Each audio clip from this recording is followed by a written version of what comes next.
Yes, and man, of course, let's talk about this last topic here, guys. We're so happy to be back. Joe Budden versus the Native Land podcast. The battles of the classes in the Black podcast space. Now, just to really... That's what it is. You know what I mean? Look, let me tell you something. Somebody who graduated the school of communications, all right? No more journalistic abilities being done outside of Pablo Torre. Mm-hmm. All right, he's getting at it, boy. He reporting. I said, y'all, that's real journalism.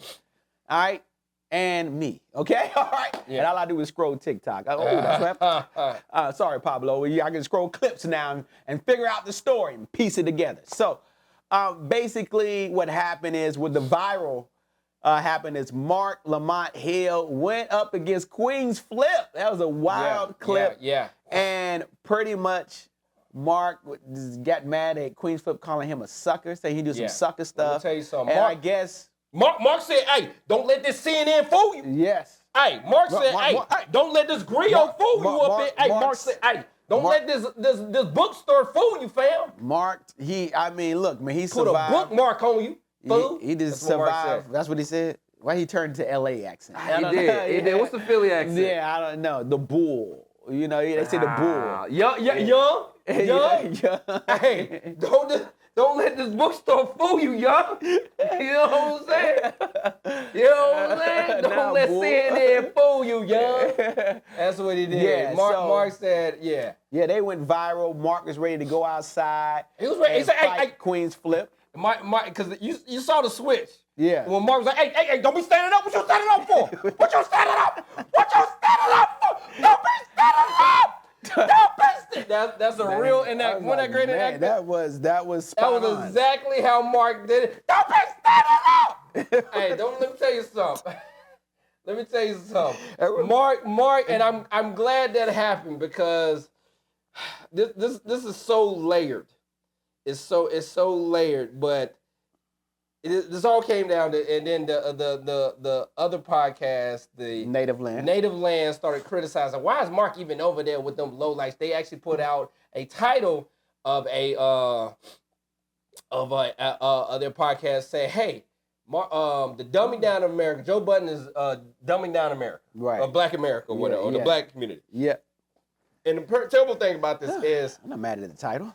You gotta get those clicks, baby. Yeah. And apparently they had to rephrase it or something like that. But or Angela Rye was, and then they tried to post that Angela Rye was apologizing. Angela Rye didn't apologize. She apologized for using a clip or using the dumbing down or the title of it. She ain't apologized on her point. She didn't give a damn. And so stop acting like the conversation can be had. I've never heard Angela Rye apologize for anything. I've never heard Timothy Cross apologize for anything of a perspective of a black dude.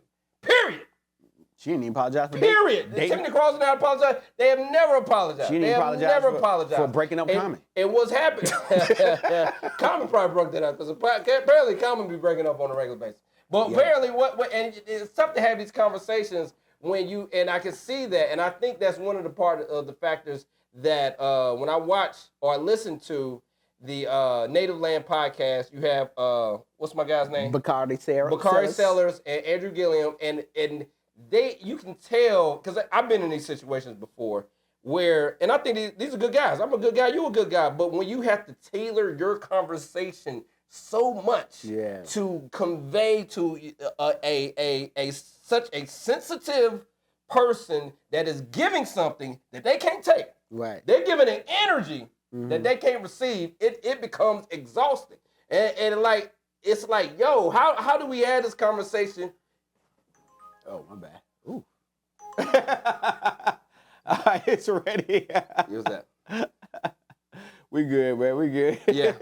When you're having a conversation with, it's tough, and I think Bakari Sellers was such a great addition. I think the podcast is more even keel, but it's tough because you have whenever you're talking to someone that's giving an energy that you can't give back, it's going to exhaust you because you have to play. Yeah, you have to play, and that's what it is. Like you did, yeah, talking to Angela Rye and Tiffany Cross. Yeah, that's what's happening. Yeah, but they're girls coming at you, cussing you out. I mean, that's like a male with female relationship. But girls cussing you out, but you can't cuss her out like that because you got you a deep voice and it hurts worse. It's tough. Oh man, you can't do that. I'm a woman. I can say. The girl told me that one time. So I'm a woman. I should be able to tell you that. Oh yeah, I can be able. I can say this stuff, but you can't do that as a man. You can't talk to me like that. And they know that. And there's some ladies out there taking advantage of it. And some they're not. This is not everybody, but I will say this. I said, I believe that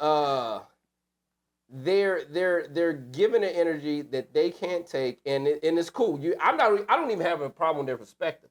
The problem with your perspective and your point of view is just fine. It's the energy you're giving that you can't receive back from someone who disagrees with you, and then you sit and pout. Just like when she had the interview on the Breakfast Club, when they had the people from the lady from the Green Party, and she didn't disagree, and she got mad, and she was pouting. You should go back. She talked about the Green Party, and this is back when before Angela Rye was actually criticizing the Democratic Party. We don't get political. I'm not going too political, but Angela Rye is actually critiquing the political party, which is, and it's weird because it's like, you're saying the same thing that the people you were on their ass over a year ago, but now you're saying a lot of similar things to them. It's kind of, but you won't go back and say, hey, they were right.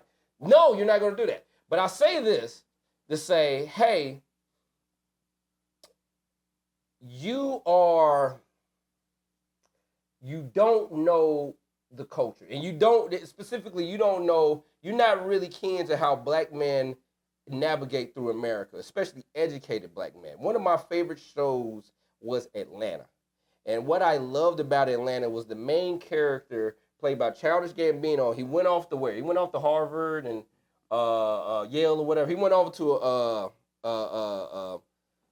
PWI, then he came back to Atlanta. And he was able to navigate between these two worlds.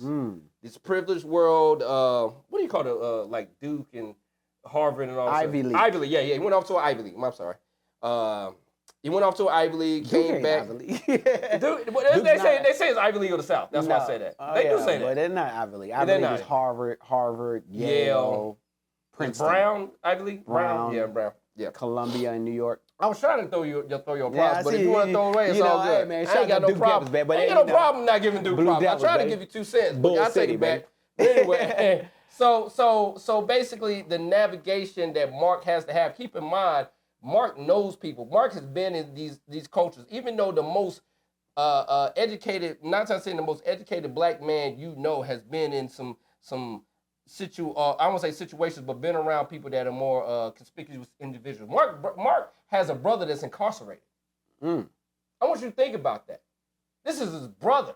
He's from Philly. Right. See, you see Mark when he's talking on CNN and he's with the ladies, all these ladies and all that stuff, but he has to navigate between the world with you, navigate between the world with other races, and to navigate the world between his black ladies, depending on what level or what degree, I won't say what degree they're on or what class they choose to be on. When I look at Angela Rye and I look at Tiffany Cross, I don't see them in the rooms conversating with Sexy Red. They just like, I'm just not gonna touch them.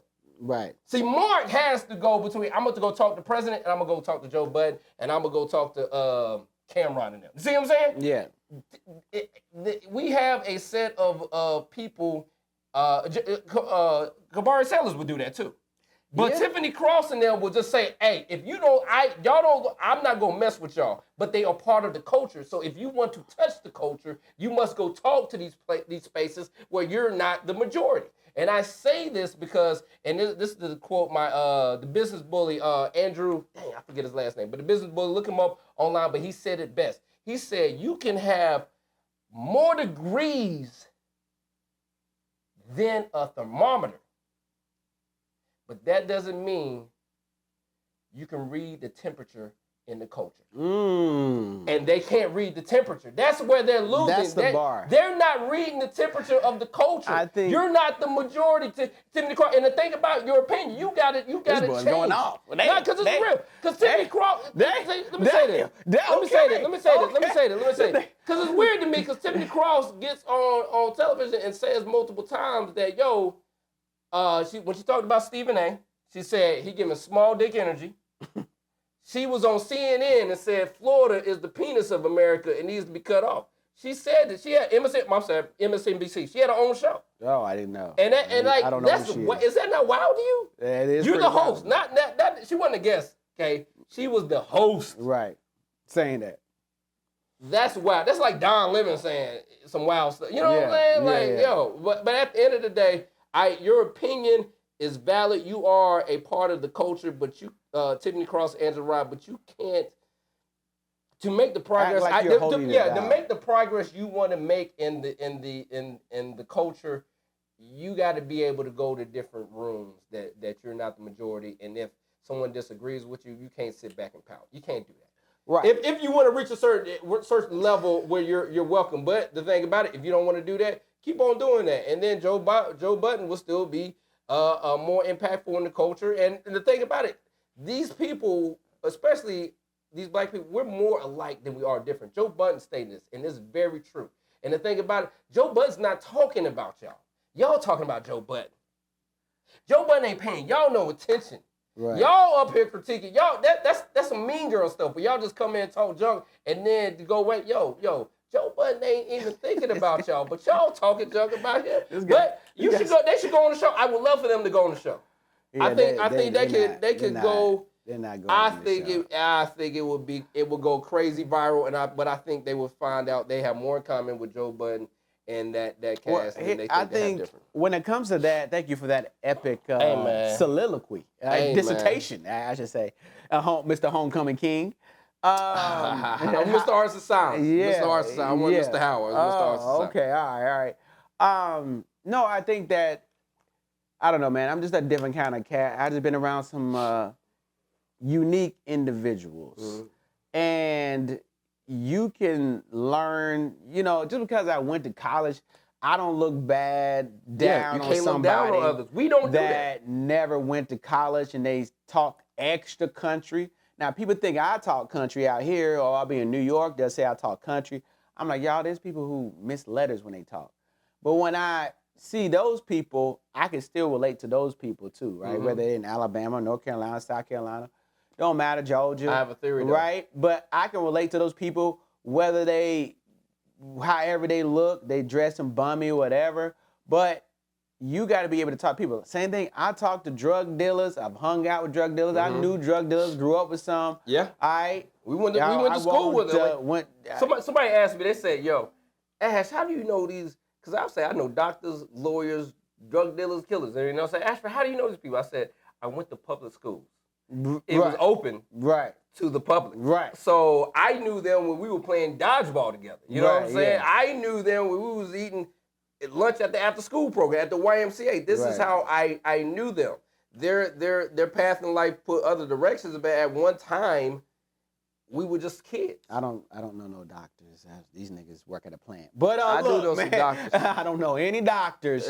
I got a couple of finance guys. But my thing is, and for me, I did music. You're not cutting them off. Right, because I went to an HBCU, then I went to a PWI. So I had to mix it, but still I met black people. I don't know any white people from my PWI, but I know black people. But black people still look at HBCU, look at black people at a PWI different. Then I'm rapping, so I'm around different type of black people. All right, and sometimes I'm around the locals. Yeah. Right? Yeah. All right, and so, but I had conversations with them, and they said some more intelligent stuff. Could be from a drug dealer, could be from a killer, right? That people in college can't even figure out. They said some relationship stuff that people who got 4 degrees in psychology can't even figure out, and that's just life stuff. And so you never want to be the smartest person in the room. And I think Angela Rye and this girl Tiffany Cross It's I think divisive. they think they're the smartest person in the room, but you're not. And when you try to act holier than thou, you alienate yourself from learning from somebody else. You know, we can all learn from each other. Yeah, you can learn. It doesn't matter. You can learn from each other. You can learn from the homeless man. I learned from a homeless man on the streets of LA or in New York on the subway. Like, you can learn something from anybody. Like, New York is great for that. Like, I learned how to just talk to people, even though they don't like you bothering them. But if you sit in a cafe or you sit in the subway and you have a conversation with somebody, that's just a New York thing to do. And it's just like you learn from somebody who's a Hasidic Jew or Orthodox Jew, you know, who could be Indian guy, you know, and African guy, Nigerian, you know. You learn a lot, so you never want to, just because you went to college and got a piece of paper, doesn't make you smarter or better than anybody else, because we're all human. I'll say this.